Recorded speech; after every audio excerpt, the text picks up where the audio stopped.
E aí, TDAH? Assim como você, eu também tinha muita dificuldade em manter relacionamentos. Pra piorar, eu não sabia qual o motivo deles sempre darem errado. Mudei esse jogo e hoje sou casado e tenho um ótimo relacionamento. Peguei todo esse conhecimento e coloquei no Clube TDAH em ação por um valor muito acessível. Confere no primeiro link da descrição.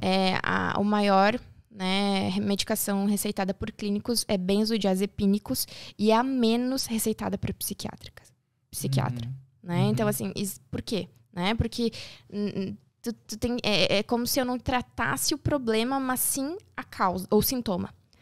Então, o clínico, talvez, assim, por uma falta de... Não sei dizer, assim, talvez de experiência clínica, com pacientes específicos de quadros psicológicos, talvez faça uma medicação, passe uma medicação que trate o sintoma e não a causa.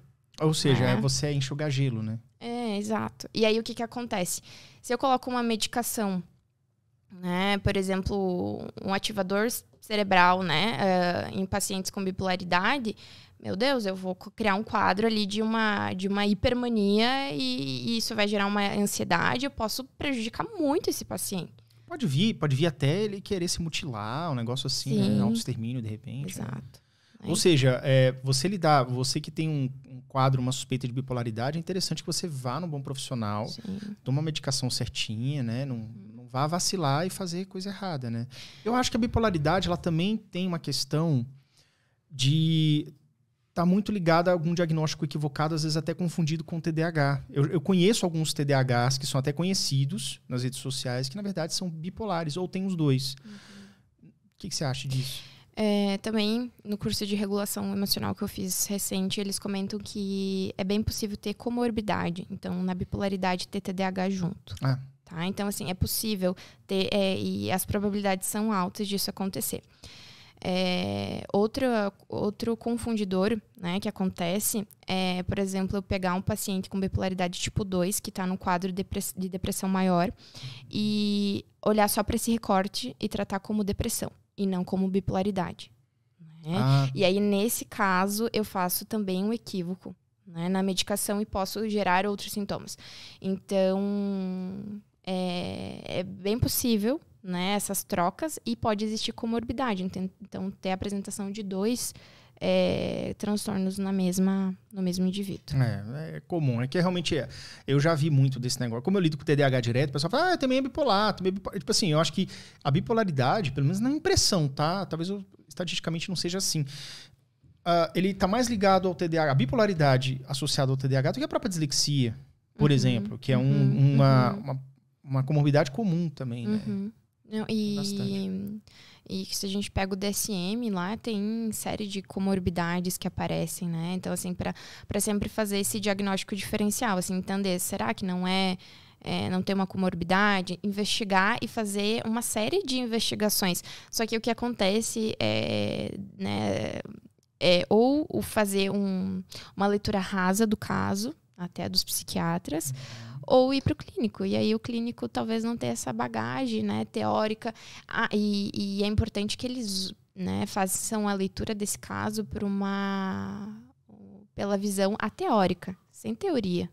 Né? Uma descrição dos sintomas, como o DSM sugere, a teórica, e não pelo viés teórico. Porque, às vezes, eu olhar... O DSM sugere que a gente faça a teórica? O DSM, ele é ateórico. Ele descreve sintomas, né? Sem nenhuma teoria por trás.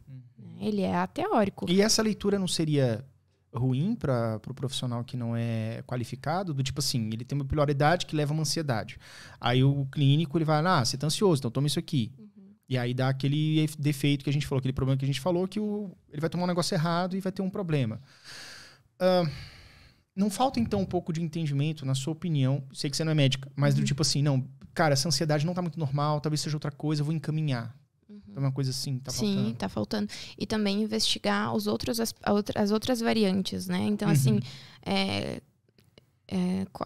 se a gente pudesse pedir, assim, quais médicos pedem, assim, como tá teu sono, né? Assim, como que tá tua alimentação, tu tá se exercitando. Então, também fazer uma checagem de outras variantes que pode influenciar, né? Então, tu tô com sofrimento no trabalho. Nossa, isso pode potencializar a tua ansiedade, tô com privação de sono, Então, assim, olhar para as outras esferas também é importante nesse diagnóstico.